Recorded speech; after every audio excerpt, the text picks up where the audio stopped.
लखनऊ से अब खबर। पिछड़ा वर्ग कल्याण मंत्री नरेंद्र कश्यप का बयान। यूपी सरकार चित्रकूट में दिव्यांगों के लिए विश्वविद्यालय चलाएगी, जहां जगत गुरु राम भद्राचार्य दिव्यांग विश्वविद्यालय यूपी सरकार चलाएगी।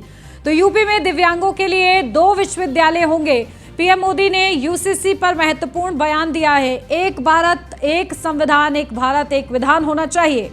यूनिफॉर्म सिविल कोड आखिर क्यों नहीं होना चाहिए? नरेंद्र कश्यप का यह बड़ा बयान, जहां यूसीसी संपूर्ण भारतवर्ष के लिए सुखद संदेश देने वाला है। यूसीसी से सभी के साथ सम्मानपूर्ण एक समान व्यवहार होगा। तो बीजेपी 2024 में 80 के 80 सीटें जीत सकती है। पिछड़ा वर्ग कल्याण मंत्री नरेंद्र कश्यप, मंत्री जी, जिस तरीके से आज आपने अपने विभाग का एक प्रस्ताव दिया है जिसमें राम भद्राचार्य विश्वविद्यालय अब सरकार संचालित कर सकती है, क्या है ये पूरा मामला? चित्रकूट में दिव्यांगजनों के बौद्धिक विकास के लिए जगत गुरु राम भद्राचार्य जी दिव्यांग विश्वविद्यालय को संचालित करते थे। उन्होंने असमर्थता व्यक्त की थी कि अब उसको संचालित करने में असमर्थ हैं। उन्होंने इच्छा जताई कि वो दिव्यांग विश्वविद्यालय उत्तर प्रदेश की सरकार स्वयं संचालित करे। उनके इस विषय पर 31 जनवरी को उनके और राज्य सरकार के बीच MOU साइन हुआ। आज अध्यादेश के माध्यम से जगतगुरु राम भद्राचार्य दिव्यांग विश्वविद्यालय को संचालित करने की भावना को लेकर आज हम अध्यादेश लेकर आए हैं। उस पर सहमति बनी है और अध्यादेश की स्वीकृति मिलने के बाद वो विश्वविद्यालय राज्य विश्वविद्यालय घोषित हो जाएगा। एक अच्छी खबर उत्तर प्रदेश के सभी दिव्यांगजनों के लिए है कि अब दिव्यांगजन सशक्तिकरण विभाग के पास 2 विश्वविद्यालय हो गए हैं जो दिव्यांगजनों को सशक्त बनाने के लिए अपनी भूमिका निभाएंगे।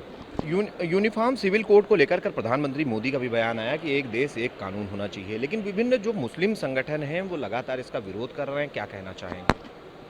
कल प्रधानमंत्री जी ने यूनिफॉर्म सिविल कोड के बारे में अपना एक बहुत ही महत्वपूर्ण बयान दिया था, जिसकी प्रशंसा संपूर्ण देश में इसलिए हुई कि एक भारत एक संविधान, एक भारत एक विधान अगर हमारे देश में लागू है, संचालित है, तो यूनिफॉर्म सिविल कोड क्यों नहीं? मैं समझता हूं कि प्रधानमंत्री जी का ये बयान, ये घोषणा संपूर्ण भारतीयों के लिए एक सुखद संदेश देने वाली है, क्योंकि यदि पूरे भारतवर्ष में यूनिफॉर्म सिविल कोड होगा तो सभी के साथ समान रूप से व्यवहार होगा, समान रूप से सम्मान होगा। मेरे ख्याल से इसके हो जाने से किसी को कोई हानि नहीं है।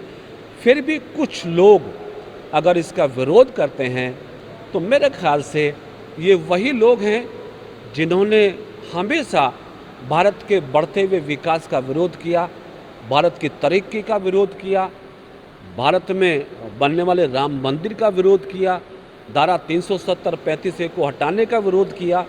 अब कुछ लोगों का काम अगर विरोध करने का ही है तो उस पर कुछ नहीं कहा जा सकता। ये हैं उत्तर प्रदेश के दिव्यांग जन, साथ ही साथ पिछड़ा वर्ग कल्याण मंत्री नरेंद्र कश्यप, जो लगातार बता रहे हैं कि भारतीय जनता पार्टी जहां तक लोकसभा चुनाव का सवाल है बेहतर परफॉर्म करेगी और लगातार विभिन्न काम किए जा रहे हैं। जहां तक चित्रकूट के दिव्यांग जन, जो कि राम भद्राचार्य के नाम पर विश्वविद्यालय है, उसको अब उत्तर प्रदेश सरकार संचालित करेगी, क्योंकि इसके लिए पहले ही राम भद्राचार्य की तरफ से इच्छा जताई गई थी और एक MOU भी सरकार के साथ हो चुका है, जिसको लेकर आज अध्यादेश प्रस्ताव भी कैबिनेट में था, जिसको मंजूरी मिल चुकी है।